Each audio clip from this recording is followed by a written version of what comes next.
Was the Ice Age a metamorphic mass extinction catastrophe when the Earth was riverized in the days of Peleg? James Johnson and John Morris have written an article about the days of Peleg. In this, they speculate if this may have been a geological event. The name Peleg can mean river, and also the word divided is also based on the word Peleg. So a literal translation might be, in the days of river, the earth was riverized. Joseph Pardee photographed what he believed were strand lines in Missoula, Montana. These strand lines are visible on Mount Jumbo and Mount Sentinel near Missoula. Creationists need to ask the question, are the Missoula strand lines aligned with and formed by the belt supergroup layers? In other words, are these features really strand lines? Did glacial Lake Missoula really exist? There are different explanations on how these strand lines formed. One explanation is they were formed as Lake Missoula filled up. Another explanation is that each strand line was formed by different lakes.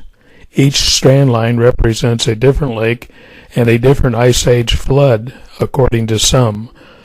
One geologist commented that he did not know if the Missoula strand lines were depositional or erosional. Perhaps there is a better explanation for biblical creationists.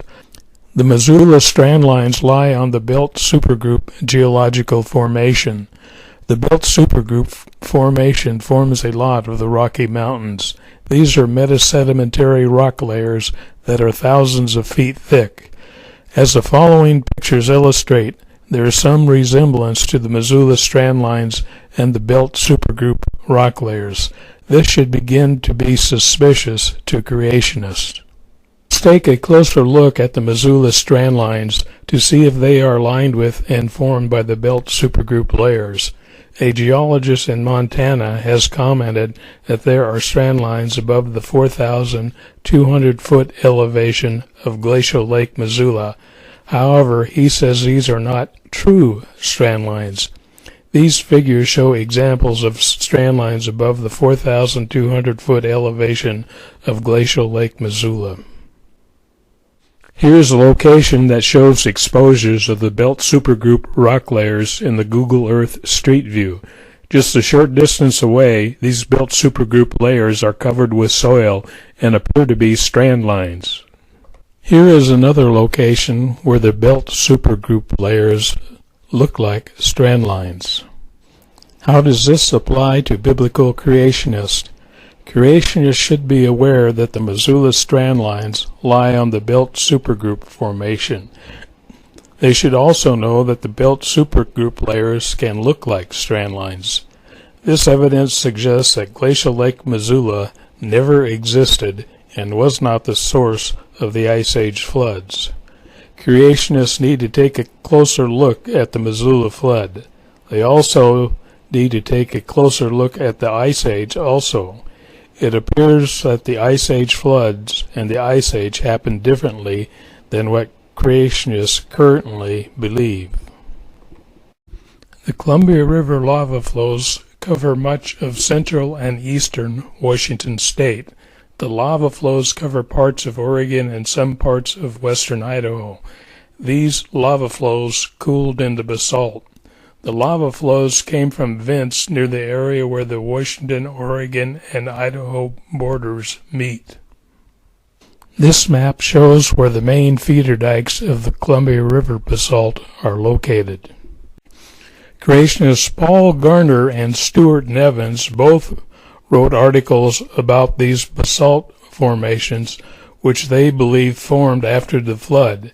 It does not seem likely that this lava could have flowed underwater. The water would have cooled the lava too quickly.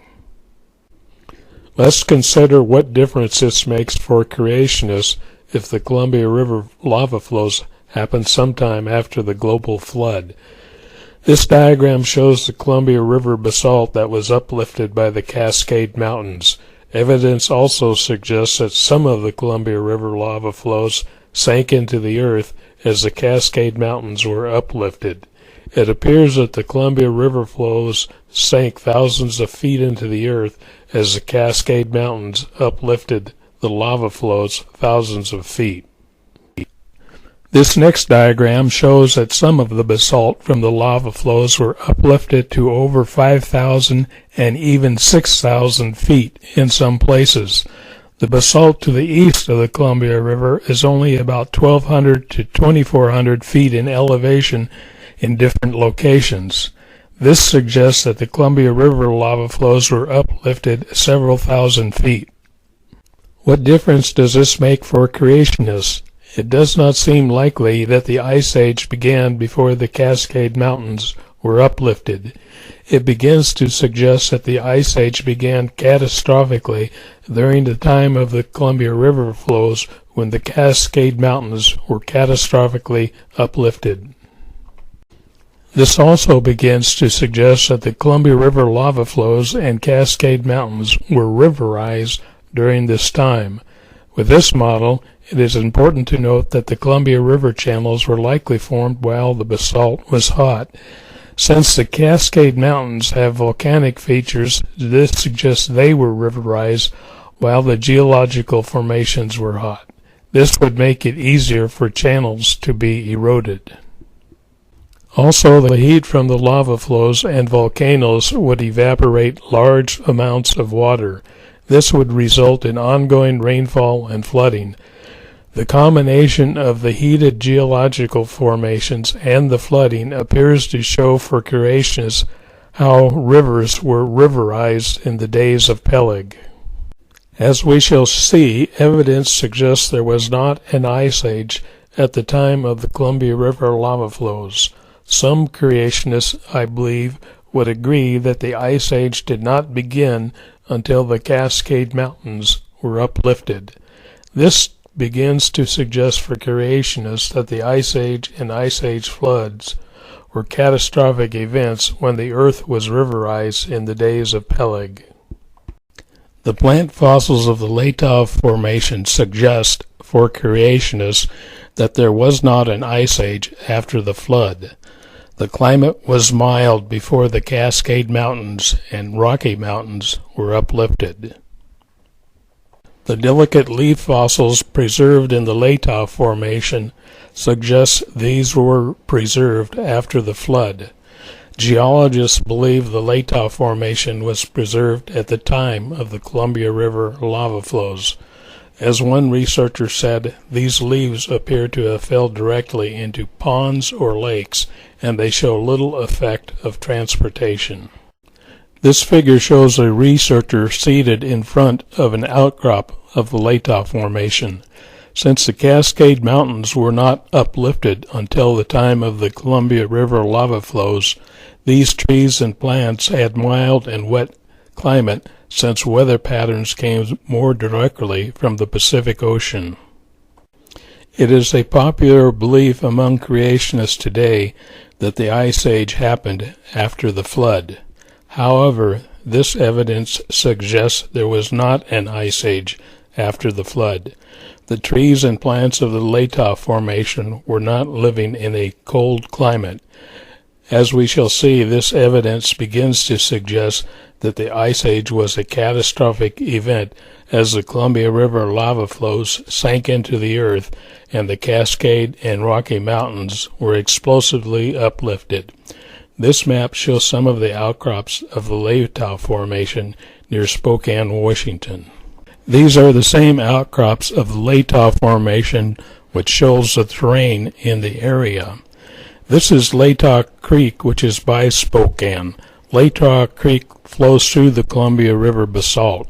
This channel was likely formed while the basalt and lava were still hot. This is outside the Ice Age floods area. The ginkgo petrified forest, as it is called, is not a petrified forest. These are logs that were trapped in the Columbia River lava flows. For creationists, this appears to have happened when the Cascade Mountains were uplifted as the Columbia River lava flows sank into the earth. Here are several pictures that show the lava appears to have flowed into water. This white layer may be the Ellensburg Formation. Geological maps show this is the Frenchman Springs Basalt Formation. At higher elevations to the west is the Grand Ronde Basalt Formation. This V-shaped valley was likely formed as the Cascade Mountains were uplifted. It likely formed at the same time as the Columbia River channels were formed.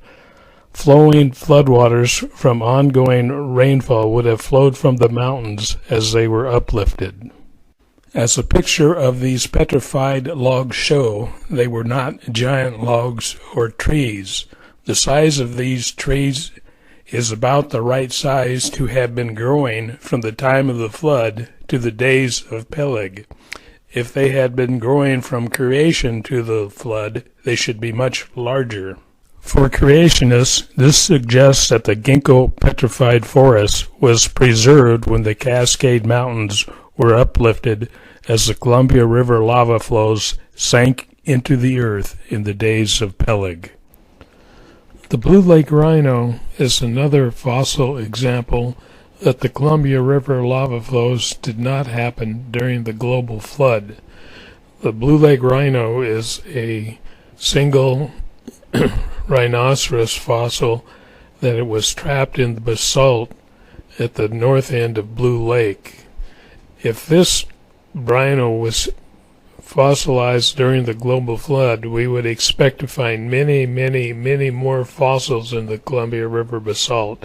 Instead, there's this only one animal fossil, which suggests that the Columbia River lava flows happened sometime after the global flood. The Odessa ring dike craters are found in the channeled scaplands. They are mixed in with the potholes in the basalt. The ring dike craters are formed by the basalt. For creationists, it appears the ring dike craters were formed while the basalt and lava were hot. They also appear to have formed during the Ice Age floods. This suggests for creationists that the basalt and lava were hot during the Ice Age floods. Geologists and other scholars have studied the Odessa ring dike craters. They could not decide on an explanation on how they formed. As one article states, many geologists and scholars concluded the ring dike craters are enigmatic. Why could they not come up with an explanation? For creationists, I think the reason is that the ring dike craters appear to have formed when the basalt and lava were hot. These craters also formed in the basalt exposed by the Ice Age floods. In other words, for creationists, this suggests the lava and basalt were still hot during the Ice Age floods. It appears that these ring dike craters were formed as the lava flows and hot basalt sank into the earth. They appear to have formed during the Ice Age floods. For example, Cinnamon Roll ring dike crater is on the slope of a hillside that was eroded during the Ice Age floods. Cinnamon Roll ring dike crater lies in the Rosa member of the Columbia River Wanapum basalt group. There was another layer of basalt, the Priest Rapids basalt layer of the Wanapum basalt group, that flowed over the top of the Rosa basalt layer. This must have formed during the Ice Age floods, when the Priest Rapids basalt layer was removed and exposed the Rosa basalt layer, which was still hot. There were also likely intense earthquakes as the lava flows sank into the earth. Creationists can ask if the Okanogan lobe ice sheet advanced onto the Waterville Plateau while the Columbia River basalt and lava were still hot. This diagram shows the Columbia River basalt in red. The Okanogan lobe ice sheet advanced onto the Columbia River basalt. Are there any features that would suggest the basalt and lava were still hot? This figure shows where the Okanogan lobe advanced onto the Waterville Plateau. Withrow moraine shows the location of the glacier. There are interesting questions about the Okanogan lobe ice sheet and the source of the Moses Coulee floodwaters. Dutch Henry Draw is an interesting feature in the basalt at the edge of Withrow Moraine. I will word this in my own way. There are channels eroded into the basalt that geologists can't explain. However, creationists can consider a catastrophic event in this area. Put simply, the Columbia River basalt and lava were still hot when the Okanogan lobe ice sheet advanced onto the Waterville Plateau. Let's look at some of these interesting and unusual features that make them enigmatic. Dutch Henry Draw looks like many other V-shaped channels in the area. However, it is the location of Dutch Henry Draw that makes it interesting for creationists. It runs along Withrow Moraine, which marks the farthest advance of the Okanogan lobe ice sheet. It appears the melting glacier eroded this channel into the basalt. For creationists, this suggests the basalt and lava were still hot for this to happen. As the map shows, there is not a channel from the Columbia River or a glacial lake on the Columbia River to the beginning of Moses Coulee. Though most geologists would say the water came from the Columbia River, there is not a path to show how the water reached Moses Coulee. This was also the likely source of the Moses Coulee floodwaters. These floodwaters could have flowed beneath the ice sheet that came from the north. The Columbia River lava flows and hot basalt were likely sinking into the earth as these ice sheets advanced into this area. This would provide subglacial floodwaters that carried along the ice sheet as the earth was riverized in the days of Peleg.